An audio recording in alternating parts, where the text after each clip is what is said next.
Hello my dear friends, YouTube and pipers out there. Here I am, as promised, doing another tobacco review today, and this is jolly old St. Nicholas. Been a few reviews already, mostly positive, and I would like to give my 2 cents of this tobacco.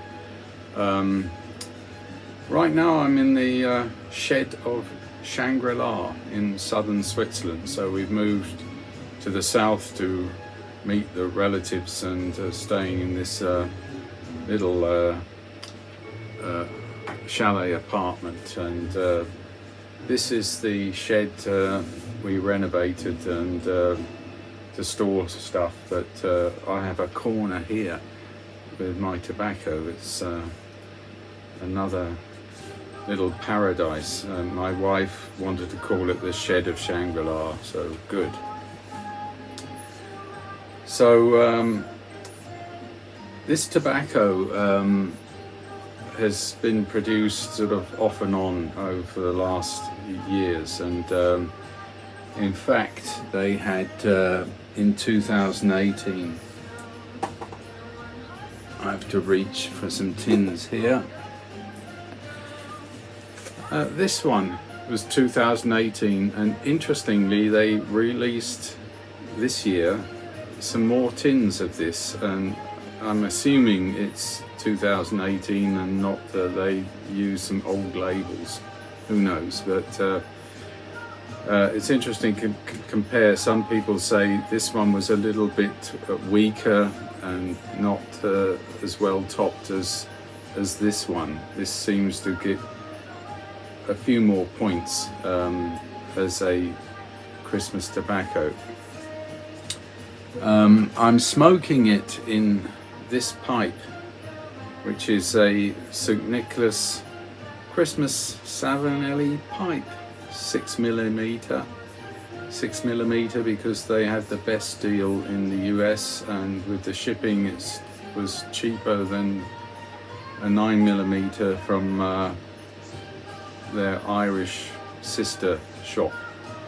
And with the Savinelli 6mm filters, it's almost as good as a 9mm, not quite with the capacity, but it's pretty good.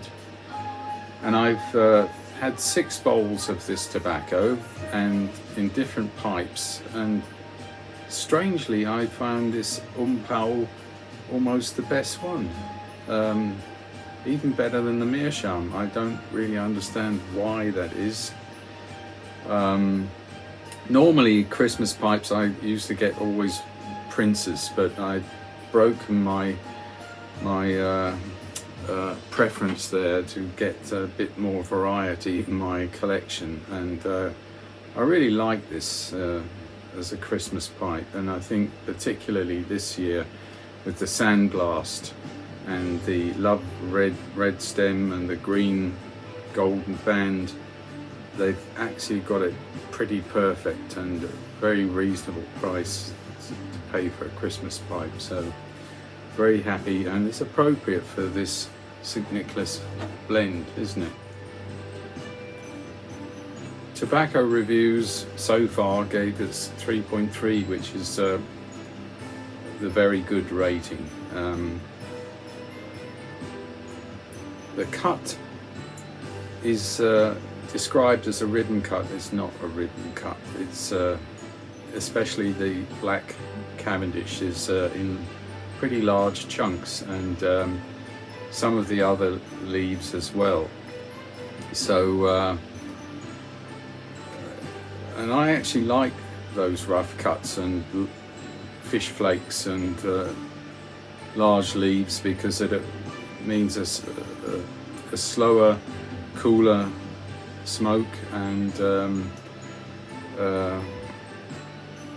it's sort of it's like a broken flake, but not quite a broken flake, but it's going in that direction, you know. So it's Black Cavendish, Virginia and Perique, and I can tell you that the Virginia is forward. Not far behind is the Black Cavendish, and tucked in a corner somewhere is Perique. Not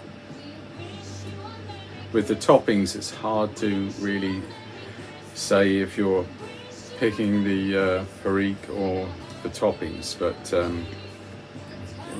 it's in the background. And the topping is liqueur, orange, so some alcohol with liqueur, orange flavoring, and ginger. Ginger is also there in the description, but what I found is the tin note is the orange liqueur, and the taste is the orange liqueur, and the ginger you can pick up. Now, some people say it's the other way round, they get the ginger and not the orange liqueur, but what I found in 6 bowls, you have to dry this blend, because it's quite moist. It's too moist, and what I found is I just smoked the first bowl straight out of the tin. You can do that. It's not a wet towel, you know, it's not extreme, but it's pretty moist, and the steam overshadows the orange liqueur, and I found maybe 20 minutes or half an hour. That's already enough. And the first experiment I did in this pipe, and was walking around at a Christmas market, and I thought, this is fantastic. What did I do? I packed the pipe and I left it overnight to dry a little bit in the bowl.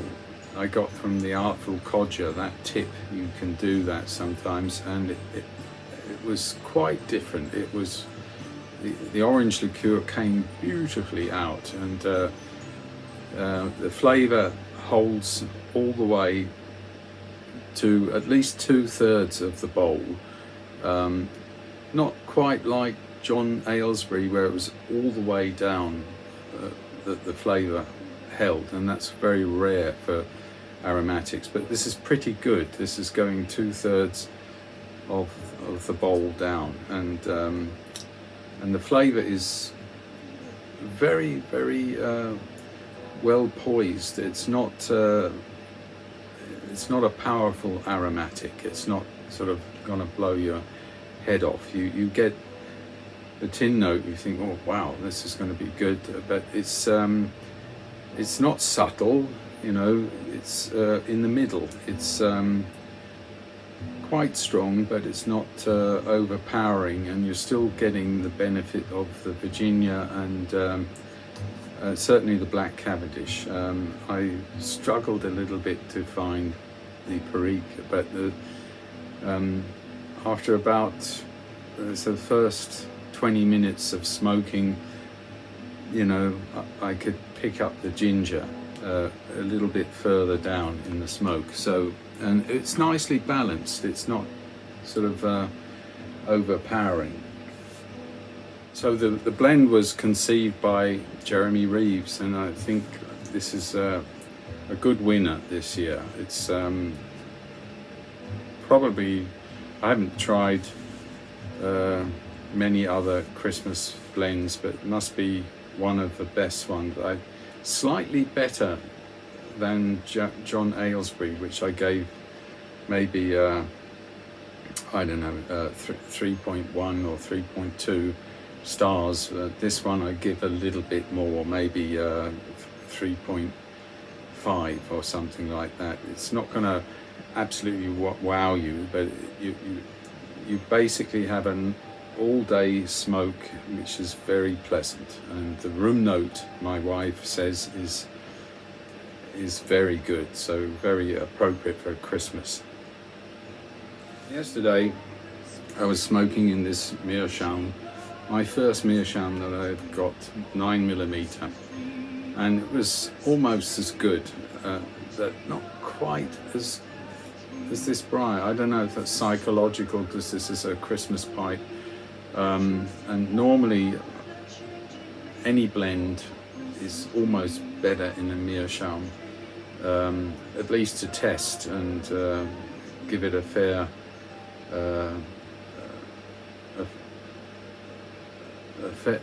to give it a fair examination. But still today, I think this is the best one. I don't know if it's something about Pal. I've only got maybe 2 or 3 Pal pipes. But for example, walking in a Christmas market, it hangs very easy, and despite it's not a particularly light pipe, but it's not hard for your jaw to hold on to it. The nicotine I found personally mild. Some people say it's mild to medium, but I think you could have this as an all-day smoke. I think it's mild. I didn't feel anything. And the day before yesterday, I had 2 bowls, always separated some hours in between, but very mild nicotine. There's no harshness. There was no bite at all. Of course, the last 10% I always sacrifice because it's so charred at that point and it's so hot at the bottom of the bowl. You're asking for trouble for tongue bite. At least that's my experience. So I don't, I usually tap out the last 10% or 15% of the charred bowl because all the flavors have usually gone. But that given, no tongue bite at all. Notice I'm wearing my Christmas Santa pipe pulley that I got off eBay a couple of years. We decorated the shed of Shangri-La a bit with a few decorations here, and our little apartment, you'll see that in the next video, has got all the decorations up here, so we are ready for Christmas. And I'm having a little glass here of Hermitage, which is a grape that they have in the valleys of Switzerland, and it's very nice. Sometimes sweet. This one is a little bit drier, and I prefer it that way. Cheers.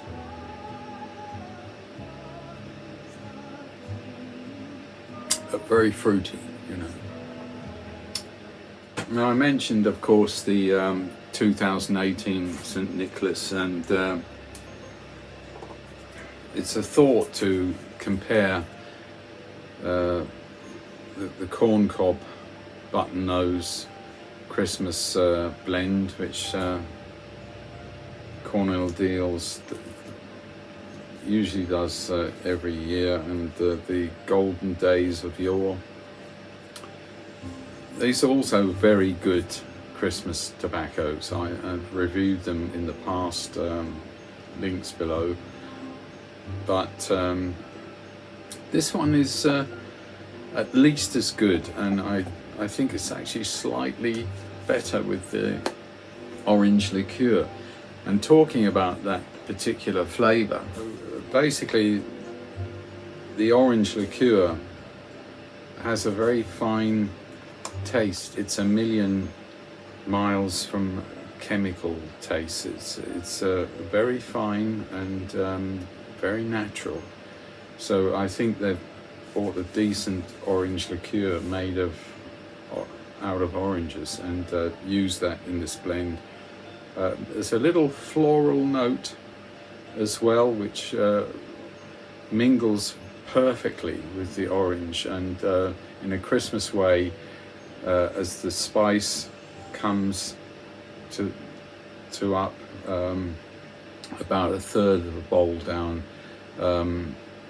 it's absolutely perfect, and that makes it for me one of the better Christmas blends that C&D has ever done.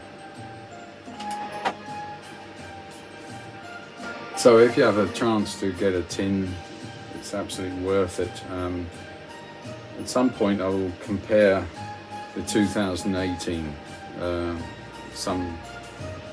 maybe next Christmas or something like that, to see how they're changing. But I was very pleased that I got 4 tins of this one, because you never know, next year they might not make it and switch to Golden Days of Yore or the corn button nose. Who knows what they're going to make next year. So it's good to have a little bit of reserve. I would say it's sometimes hard to keep lit and get lit. That's partly the moisture, and I'm still looking at longer drying times, because as I said, it's at least half an hour, let's say, to get it partly right, but it could be maybe several hours, because the Black Cavendish seems to be particularly moist, and it's possible that they've put humectants in it, which makes the drying a little bit more difficult. But one of the secrets, I think, this blend is to get that moisture right. It's always a curve like this. You don't want to get it bone dry, because then it will burn fast and be acrid, and a lot of flavors will have evaporated when you are drying it to the extreme. But on the other hand, too much moisture, everything gets enveloped in steam, and that can hide the flavors. So the sweet spot is always every blend is different, so you have to research it and try and find the best solution for you. Of course, everyone has a different tongue and sensibility, so you know, my guide is based on my experience, and it might be different for you, but I think playing with the moisture content is one of the secrets to get the best out of this particular blend. Right, my dears, I have to prepare to meet some relatives, so got to scoot, and my next video will be a Christmas ghost story, and that will be on Christmas Eve. So you'll find that interesting, because my ghost stories are always based on at least partly truth and my personal experience. And